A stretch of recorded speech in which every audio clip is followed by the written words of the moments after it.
بتروجيت، والحكم الرابع أسامة العارف بيقعد فيريرا، وفاول وضربة حرة مباشرة لبتروجيت. النهارده رئيس تحريرنا وليد عبد العزيز وحسام زايد، وبلاش العصبيه، انا لو مدير فني احاسبك على الكلام ده.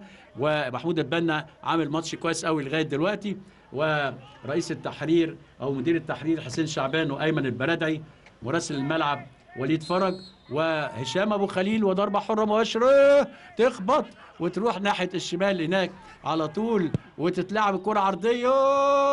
وهدف التعادل، هدف التعادل. جيمس يجيب هدف التعادل، جيمس يجيب هدف التعادل، وفرحة ما بعدها فرحة. جيمس يحط هدف التعادل في الدقيقة الثانية، جيمس في الدقيقة الثانية وقت بدل ضائع، يتعادل بتروجيت مع الزمالك بهدف قاتل في الدقيقة الثانية من الوقت البدل الضائع. بص حضراتكم، تتلعب الكورة تخبط وترد هنا ناحية الشمال، مجهود كبير من بتروجيت، يرفعها على طول سامح شوشة، تنزل لبترو، عملها حلوة قوي يعني جيمس تدي، عملها حلوة قوي. بص حضراتكم، لفها على طول، ما اداش فرصة جيمس